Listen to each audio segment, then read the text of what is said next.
আরজিকর হাসপাতালে আপনাদের নিয়ে যাব। আরজিকর মেডিকেল কলেজ এবং হাসপাতাল, এবং সেখানে আন্দোলন করছিলেন চিকিৎসকরা। এই মুহূর্তে তারা মিছিল বার করেছেন। সুকান্ত মুখোপাধ্যায় আমাদের প্রতিনিধি সরাসরি রয়েছেন আমাদের সঙ্গে। সুকান্ত, দেখাও ছবি। দেখো একেবারে যে ছবি তুমি দেখতে পাচ্ছ, দেখো এই মুহূর্তে যে ছবি তুমি দেখতে পাচ্ছ যে ডাক্তাররা যারা কিছুক্ষণ আগে পর্যন্ত এখানে অবস্থান করছিলেন তাদের একটা অংশ কিন্তু এই মুহূর্তে তারা ক্যাম্পাসের মধ্যে, অর্থাৎ আরজিকর ক্যাম্পাসের মধ্যেই তারা কিন্তু আন্দোলনে নেমেছেন এবং তারা একটা ছোট র্যালি করছেন এবং সেই র্যালি এই মুহূর্তে কিন্তু ক্যাম্পাসের বিভিন্ন জায়গাতে ঘুরছে। আমরা একটা সরাসরি কথা বলার চেষ্টা করব। সিবিআই নিয়েছে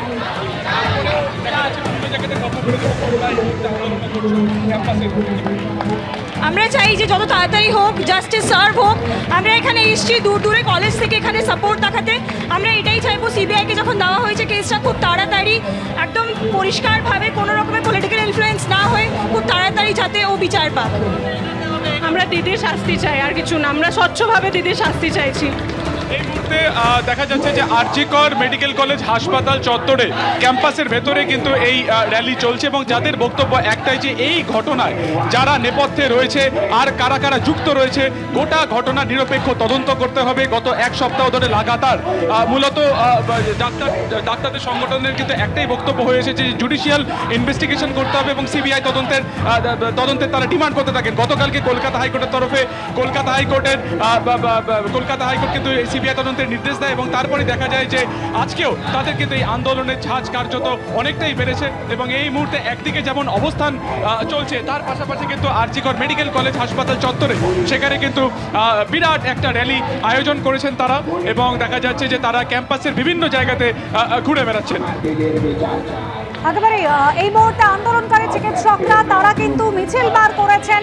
দোষীদের দৃষ্টান্তমূলক শাস্তি চাই, সেফটি চাই, এই দাবিতে তারা কিন্তু সরব হয়েছেন। অন্যদিকে সিবিআই আধিকারিকরা, কলকাতা পুলিশের বিশেষ টিম তারা কিন্তু রওনা হয়েছে ধৃত সঞ্জয় রায়কে নিয়ে জোকা ইএসআই হাসপাতালের পথে। সেখানে মেডিকেল টেস্ট হবে। অন্যদিকে সিবিআই আধিকারিকরা প্রয়োজনীয় সমস্ত নথি, এখনো পর্যন্ত তদন্ত যেভাবে এগিয়েছে সেই সিসিটিভি ফুটেজ, পোস্টমর্টেম রিপোর্ট সহ অন্যান্য যাবতীয় নথি তারা নিজেরা নিয়েছেন এবং সেই নথি খতিয়ে দেখা হবে। আপনারা দেখতে পাচ্ছেন সিজিও থেকে যে মুহূর্তে ধৃত সঞ্জয় রায়কে নিয়ে রওনা দিল পুলিশ, সেই সঙ্গে সিবিআই আধিকারিকরা জোকা ইএসআই এর পথে সঞ্জয় রায়, সেই ছবিও রেখেছি। অন্যদিকে পড়ুয়াদের মিছিল, তাদের বিভিন্ন দাবি, কিন্তু সেই দাবির মধ্যে মূলত যে দাবি একেবারে দোষীদের সামনে আনা হোক, সত্য সামনে আসুক, বিচার চাই, সেফটি চাই। আপনারা দেখতে পাচ্ছেন পড়ুয়াদের মিছিল এই মুহূর্তে আরজিকর চত্বরে। আপনারা জানেন আরজিকর কাণ্ডের প্রতিবাদে রাজ্য জুড়ে চলছে আউটডোরে কর্মবিরতি। বিভিন্ন জায়গা থেকে অপেক্ষা করে রোগীরা যেমন ফিরছেন, পাশাপাশি হাতজোড় করে চিকিৎসকরা অনুরোধ করছেন রোগীদের কাছে যে তাদের পাশে থাকার জন্য।